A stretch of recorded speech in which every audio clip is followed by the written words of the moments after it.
Emily stared at the holographic invitation floating above her desk, its sparkly pink letters making her stomach turn. Her mother was getting married in 2 weeks, and everything about it felt wrong. Emily! Come down here, honey! James brought dinner! Her mother's voice echoed through their smart home's communication system. The 16-year-old rolled her eyes and pushed away from her desk, where 3 screens displayed various bits of data about her future stepfather. Something wasn't adding up, but she couldn't put her finger on what exactly.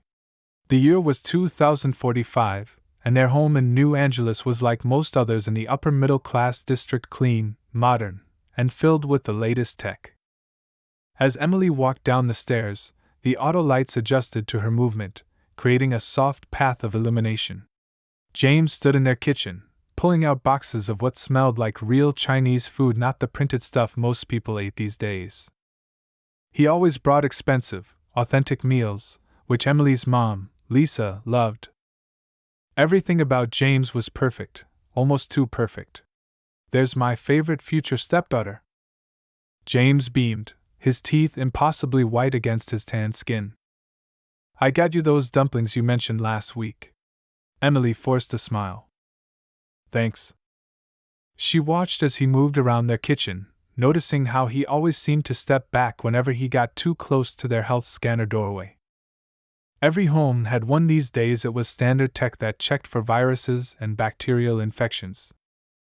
But James always had an excuse to avoid it. "Mom," Emily said, picking at her food, "did James ever get that medical clearance for the marriage license?"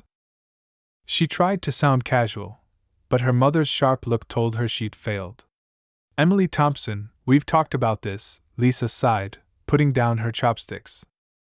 "James has all his paperwork in order. He just prefers his private doctor, which is completely reasonable." James laughed, but Emily noticed it didn't reach his eyes. "It's okay, Lisa. I understand Emily's concern. Actually, I just got the clearance yesterday." He pulled out his phone, showing them a document that looked perfect, too perfect, like everything else about him. Emily's own phone buzzed in her pocket. A notification from her custom-coded security program, anomalous energy reading detected. Again. It happened every time James visited, but only on certain wavelengths that her specialized sensors could detect. "I have homework," Emily announced, standing up.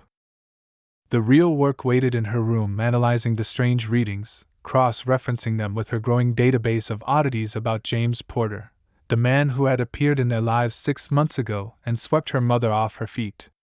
"But you've barely touched your food," her mother protested. "I'll take it upstairs." "Thanks for dinner, James." Emily grabbed her container and hurried back to her room, her mind racing. Once inside, she locked her door and activated her privacy screens, a birthday gift from her mother that now served a different purpose than intended. Her monitors sprang to life, displaying the data she'd been gathering. James Porter had appeared in New Angeles exactly 1 year ago. His company, Porter Innovations, existed only on paper. His social media presence was flawless but showed no posts older than 12 months. No school records, no medical history, nothing before last year. Emily pulled up the latest energy readings. The pattern was strange pulses of radiation that shouldn't exist in a human body. She'd built the sensors herself after noticing how regular cameras seemed to glitch around James sometimes. Her mother thought she was just being difficult, refusing to accept a new father figure. But Emily knew better. She'd always trusted her instincts when it came to coding and tech, and now those same instincts were screaming that something was very wrong with James Porter. The wedding invitation continued to float on her desk, a reminder that time was running out. In 2 weeks, her mother would marry James unless Emily could prove what she suspected, that James Porter wasn't just wrong for her mother. She was beginning to think James Porter wasn't even human. Looking at her screens full of data, Emily made a decision. She'd need help to dig deeper, and she knew exactly where to find it. The underground network of teen hackers she'd discovered last month might be her only chance to expose the truth before it was too late. The Wedding Revelation Part 2, Digital Breadcrumbs. The clock on Emily's wall showed 2:00 a.m., but sleep was the last thing on her mind. Her fingers flew across the holographic keyboard as she connected to the encrypted chat room where the teen hackers gathered. The dark blue interface glowed softly in her dim room. Anyone seen strange energy readings around the new rich guys in town? She typed, using her handle Quantum Quester. Responses popped up immediately. You too? Thought I was going crazy. My stepdad-to-be sets off all my sensors. Same here. Mom's new boyfriend makes my tech glitch. Emily sat up straighter. This was bigger than she'd thought. A private message blinked in the corner of her screen. It was from Bytebreaker, one of the group's best hackers. Got access to a quantum computer at the university. Want to dig deeper? Emily's heart raced. Quantum computers were rare and heavily guarded. Access to one could help her process years of data in minutes. Yes, she typed back. When? Now. Security's lightest at night. She glanced at her door. Her mom was asleep, and James had left hours ago. Perfect timing.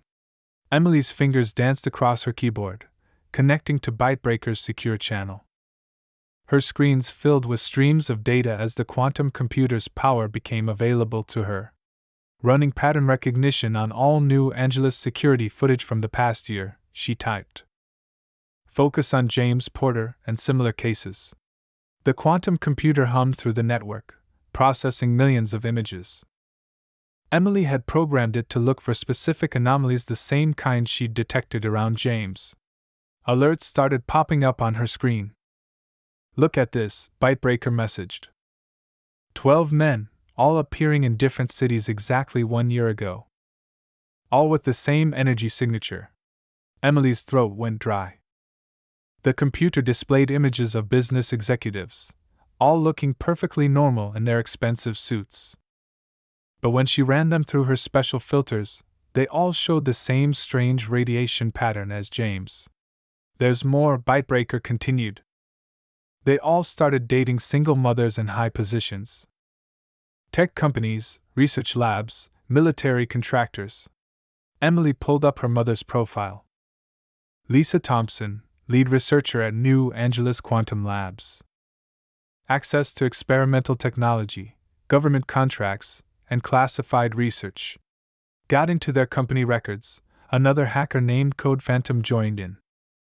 All their businesses are shells. No real employees, no actual products. Just perfect paper trails and bank accounts. Emily's hands shook as she typed.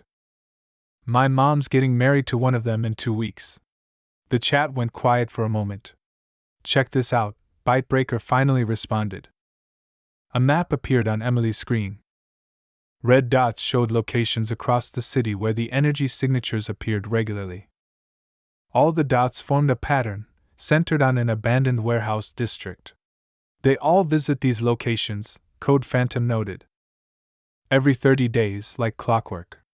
Emily checked her calendar. The next full moon was in 3 days. According to the pattern, James would visit the warehouse then. She saved everything to her secure drive and started planning. She would need to see what happened at that warehouse herself. But she couldn't do it alone. I need help, she typed. Anyone in New Angeles willing to do some real-world recon? Count me in, Bytebreaker responded. Been wanting to meet up anyway. Same here, added Code Phantom. This is bigger than normal hacks. Emily looked at her wall of evidence. James's perfect background that appeared from nowhere. The energy readings that shouldn't exist. The pattern of targeting specific women in powerful positions. The secret meetings. She had 3 days to prepare, to figure out what these men really were, and to stop her mother from making a terrible mistake. The wedding invitation still floated on her desk, its cheerful design now seeming more like a warning than a celebration. Meet tomorrow after school, she typed. Bring whatever scanning equipment you have. We're going to need everything we can get. As she finally lay down to sleep, Emily's mind raced with possibilities. Whatever James and his kind were, they had made one crucial mistake. They had underestimated what a group of teenage hackers could do with the right motivation and access to quantum computing power. The truth was out there, hidden in the digital breadcrumbs they'd left behind. And Emily was going to find it, no matter what it took. The Wedding Revelation Part 3, The Hidden Network. The old coffee shop looked nothing special from the outside, but Emily knew better. Her phone buzzed with encrypted messages. As she approached, she was in the right place. Inside, 3 teenagers sat in the back corner, their tables covered with normal-looking drinks and snacks. But Emily's custom scanner showed active technology hidden everywhere. "Quantum Quester?" A tall girl with bright blue hair asked quietly. "I'm Bitebreaker. Call me Betty." Emily nodded, sliding into the booth. The other 2 introduced themselves. Code Phantom was actually a quiet boy named Pete, and the third member, a girl with glasses, was Cyphersage, or Meg. "Show us what you've got," Betty said, activating a privacy field that made their conversation sound like casual teen chat to anyone listening. Emily pulled out her tablet.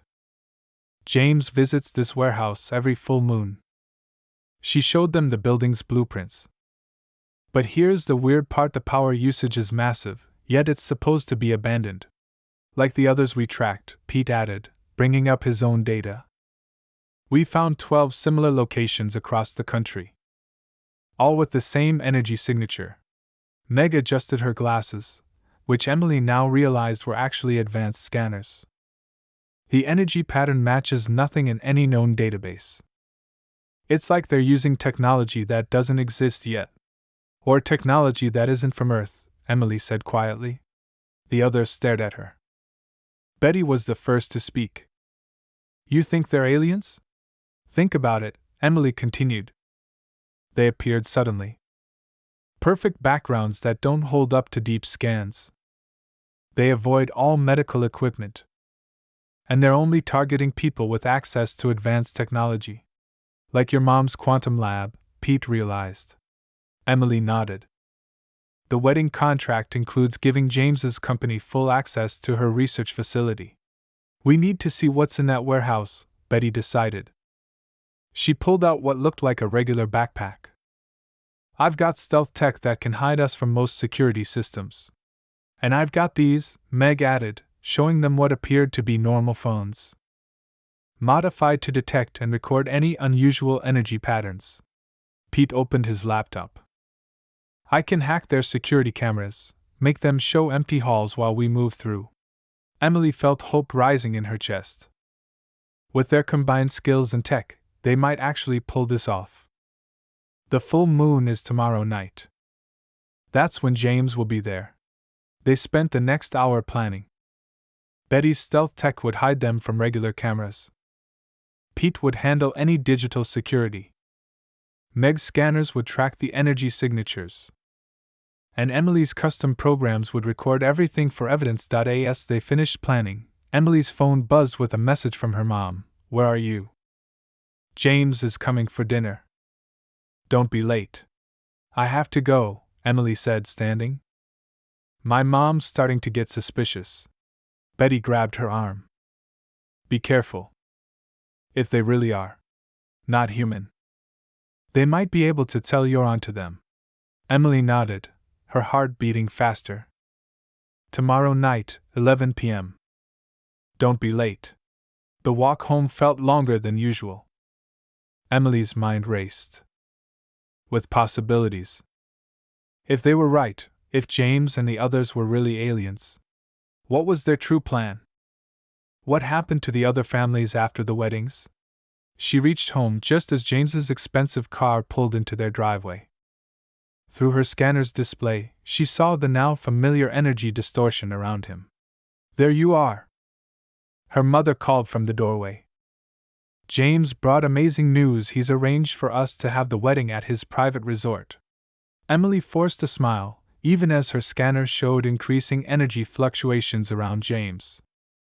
"That's great, Mom." James smiled at her, perfect and warm as always.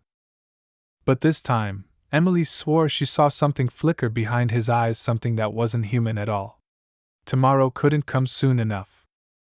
They needed answers, and that warehouse was the key to everything. Emily just hoped they weren't walking into a trap.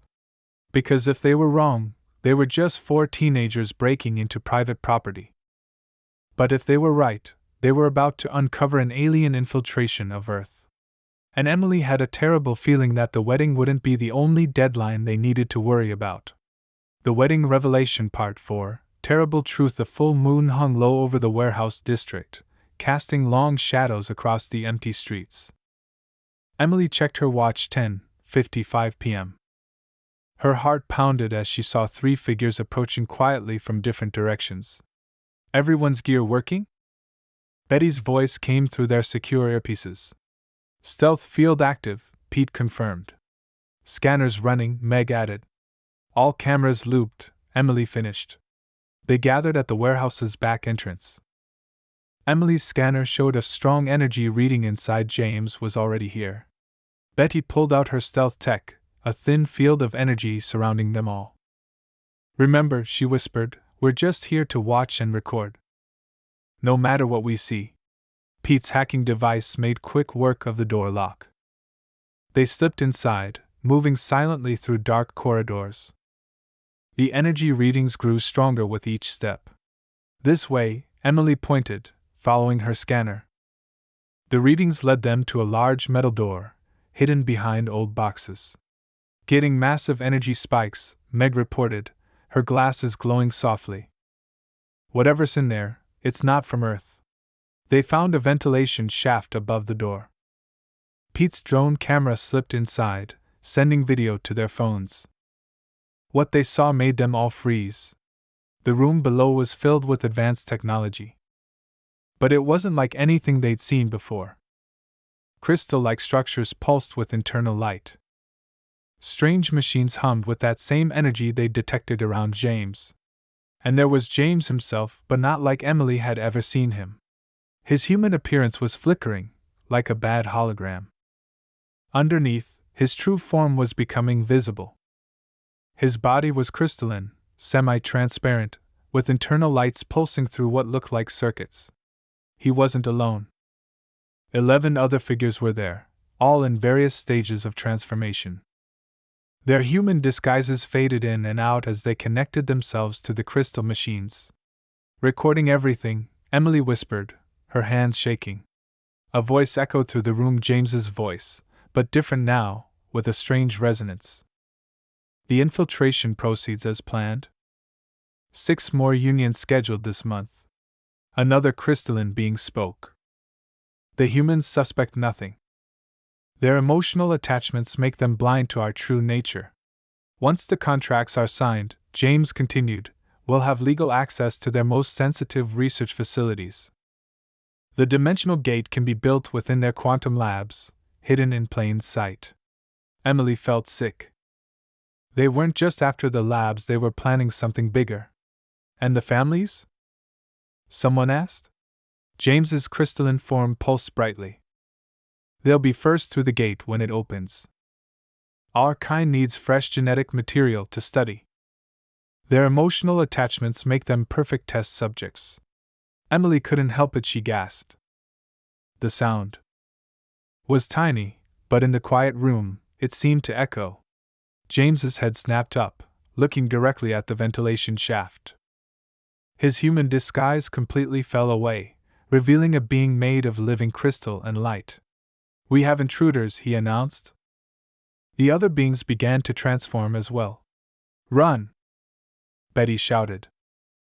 They scrambled back through the shaft as energy beams shot past them, leaving molten holes in the metal. They ran through the corridors, their stealth field flickering under the alien energy attacks. Emily's scanner was going crazy, showing massive power surges behind them. They burst out of the warehouse into the moonlight. Emily looked back just in time to see James and his true crystalline form emerge from the building. You've seen too much, Emily, his voice resonated strangely. Such a shame. Your mother will be so disappointed when you disappear before the wedding. The other crystal beings emerged behind him, their bodies glowing with deadly energy. Emily grabbed her friend's hands. Split up. Meet at the backup location. They ran in different directions as energy beams carved up the pavement around them. Emily clutched her phone tightly. It held all the evidence they'd gathered. She had to survive to warn her mother. Because now she knew the terrible truth. James wasn't just planning a wedding. He was planning an invasion. The Wedding Revelation Part 5, Race Against Time. Emily's hands shook as she huddled in Betty's garage, surrounded by computers showing the footage they'd captured. It was 4 a.m., and they had all barely escaped with their lives. Pete had a burned arm from an energy blast, and Meg's glasses were cracked, but they were alive. Look at this, Betty said, enhancing a section of video. The dimensional gate. They mentioned they're planning to build it inside your mom's quantum lab. Emily watched the footage again. The crystal beings' true forms were terrifying in their alien beauty. James's words echoed in her head, fresh genetic material to study.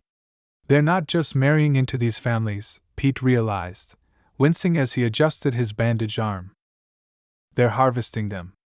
Meg was typing furiously on her laptop. I found records of the other marriages. Every family disappeared within a month after the wedding. The police files are all mysteriously closed.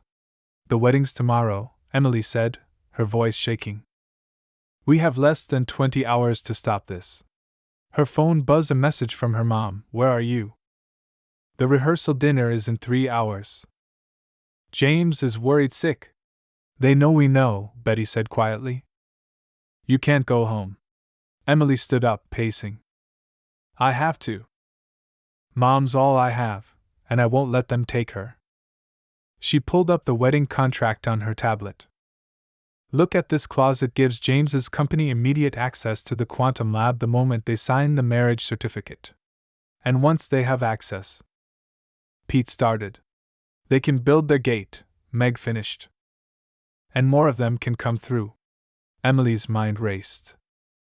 They had evidence now, videos, energy readings, everything. But who would believe them? Who could stop beings that could change their shape and shoot energy beams? I have an idea, Betty said suddenly. She pulled out a small device. Remember that energy disruption we detected when they transformed? What if we could force them to reveal their true forms? Emily's eyes widened. In front of everyone at the wedding. I can modify our scanners, Meg added, grabbing her tools. Turn them into disruptors instead. Hit them with the same frequency they use to maintain their human forms. But we need to warn your mom first, Pete said. Before the rehearsal dinner. If we can get her alone. Emily checked the time. 2.5 hours until the dinner. She took a deep breath and made a decision. I'm going to the dinner, she announced. Mom needs to see me acting normal, or they might move up their plans. It's too dangerous, Betty protested. I'll wear Meg's scanner. If James or the others try anything, we'll know. Emily stood straighter. You guys work on the disruptors. Make as many as you can before tomorrow. They spent the next hour planning. Betty would hide outside the restaurant with her stealth tech, watching for other crystal beings. Pete would hack the restaurant's security cameras. Meg would monitor the energy readings remotely. As Emily prepared to leave, she looked at her friends, 3 people she'd only met in person yesterday, now risking their lives to help her save her mother and stop an alien invasion. If anything happens to me, she said, get the evidence to someone who can help. Don't let them open that gate. Her friends hugged her. Be careful, Betty whispered. And Emily? Your mom's lucky to have you. Emily changed into her rehearsal dinner dress, hiding the scanner in her purse. Her phone buzzed again, another message from her mom. James insisted on sending his driver to pick you up. He'll be there in 10 minutes. They're watching me, Emily told her friends. But they don't know about you. Tomorrow at the wedding, we'll only have one chance to expose them. She stepped out into the early morning darkness, ready to face James and his kind. She had to pretend everything was normal for just one more day. Because tomorrow, At her mother's wedding, Emily would reveal the truth about the crystal beings or die trying. The Wedding Revelation Part 6. The wedding crashed. The wedding venue sparkled with expensive decorations. Emily stood in a side room, wearing her blue bridesmaid dress, her heart pounding. Her mom looked beautiful in her white wedding gown, happily checking her makeup in the mirror. "You look perfect, Mom," Emily said, trying to keep her voice steady. Hidden in her bouquet was Betty's energy disruptor, and she wore Meg's modified scanner disguised as a bracelet. "Thank you, sweetie." Lisa turned to her daughter. "I know you've had trouble accepting James, but he really does make me happy." Emily's throat tightened. "Mom, before you go out there, I need to tell you something about James."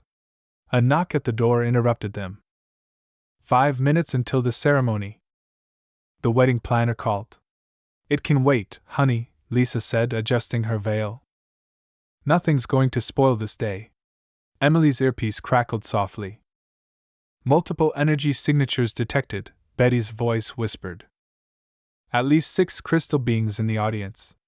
"James brought some business partners," Lisa said happily, misreading Emily's worried look. "They flew in just for the wedding." "Pete here," another voice in Emily's ear. "All cameras are looped. They won't see us coming." Meg reporting. "Disruptors are charged and ready." "Just give the signal, Emily." Emily took a deep breath as the wedding music started. This was it. Her mom walked ahead of her down the aisle, beaming at James, who stood at the altar looking perfectly human and handsome in his black suit. Emily followed, scanning the audience. She spotted them immediately, the other crystal beings disguised as wedding guests, their energy signatures pulsing on her scanner's display. The ceremony began. Emily's hands tightened around her bouquet as the minister spoke. She had to time this perfectly. "If anyone knows any reason why these two should not be joined in marriage," the minister said, "speak now or forever hold your peace." Emily stepped forward. "I object." Gasps filled the room. Lisa turned, her face shocked. "Emily! What are you doing?" "Mom, James isn't who you think he is." Emily pulled the disruptor from her bouquet. "He's not even human." James laughed smoothly. "Emily, I know you're upset, but this is going too far." "Really?" Emily activated the disruptor. A high-pitched whine filled the air. James's human appearance flickered. He grabbed his chest, trying to maintain his form. Around the room, his business partners started flickering too. "Emily, stop this!" Lisa shouted. Then she saw James's hand turning crystalline, light pulsing through transparent fingers. "What? What's happening to you?" Lisa stepped back from James. James's human disguise failed completely. He stood at the altar in his true form, a being of living crystal circuits of light running through his transparent body. Around the room, the other crystal beings transformed too. Screams erupted as wedding guests ran for the exits. Emily's friends burst in, Betty with her stealth tech, Pete with his hacking gear, and Meg with more disruptors. "Mom," Emily said urgently, "they're aliens. They marry into families with access to advanced technology, then make them disappear. They're planning to use your quantum lab to open a portal for an invasion." Lisa stared at James's true form in horror. "Is this true?" James's voice resonated with its alien tone. "We could have given you such power, Lisa. Now you'll just have to disappear early." He raised his crystalline arm, energy building in his palm. Emily jumped in front of her mother as James fired. But Betty was faster. Her stealth field deflected the blast, sending it crashing into the wedding arch. "Get them," James commanded. The other crystal beings moved forward, their bodies glowing with deadly energy. Emily grabbed her mother's hand. "Run!" As they raced for the exit, Emily hit the emergency signal on her phone. She just hoped the authorities would believe their evidence. Because now the crystal beings had nothing left to hide and nothing left to lose. The Wedding Revelation Part 7. The standoff. Emily pulled her mother into the church's kitchen as energy blasts shattered the walls behind them. Wedding guests screamed and ran in all directions while the crystal beings advanced, their bodies glowing with deadly power. "Call 911! Emily shouted to her mother, who was still in her wedding dress, shock written across her face. Lisa's hands shook as she dialed. "Police! Please help! There are aliens at Crystal Grove Church. They're shooting." A blast of energy knocked the phone from her hand. James stood in the doorway, his crystalline form pulsing with angry light. "That was very unwise. Stay back." Emily raised her disruptor, but James only laughed. "Your little device forced us to reveal our true forms," he said, his voice echoing strangely. "But it can't stop us." More crystal beings entered the kitchen, surrounding them. Emily counted 6 of them, all glowing with that eerie internal light. But where were her friends? She got her answer as Betty suddenly appeared behind James, her stealth field dropping. "Hey, Crystal Face!" She threw a modified disruptor at his back. James spun and fired, but Betty was already gone, her stealth tech making her invisible again. The other crystal beings fired wildly, trying to hit her. "Mom!" Emily pulled her mother down as energy blasts crisscrossed above their heads, setting the kitchen cabinets on fire. Through her earpiece, she heard Pete's voice. "Police are 3 minutes out. Keep them busy." Meg appeared at a side door, waving frantically. "This way." Emily and her mother ran toward Meg, ducking under more energy blasts. The crystal beings followed, their heavy footsteps echoing on the tile floor. They reached the church's main hall, where Pete was waiting behind an overturned table. "Got a surprise for them," he grinned, holding up his laptop. The crystal beings burst into the hall. Pete hit a key, and suddenly all the lights went out. In the darkness, the aliens' glowing bodies made them perfect targets. "Now!" Emily shouted. From different hiding spots, her friends fired their disruptors. The combined frequencies made the crystal beings stagger, their forms flickering wildly. But James pushed through the effect. "Enough games!" He raised both arms, energy building between them. "We've spent too long planning this invasion to be stopped by children." "You're right," a new voice said from the entrance.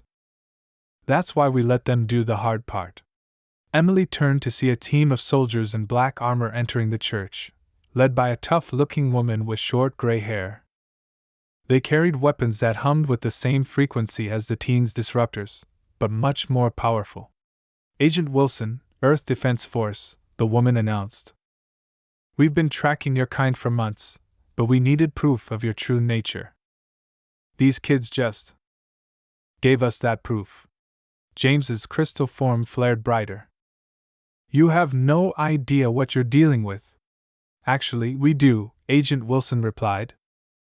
"We've been studying the families you made disappear, reading your energy signatures, building countermeasures. We just needed someone to catch you exposed." The crystal beings gathered together, their bodies glowing brighter. "Then let's see how your countermeasures work." James shouted. Energy blasts filled the air from both sides. The teens and Lisa dove for cover as the church's hall became a battlefield of light and crystal.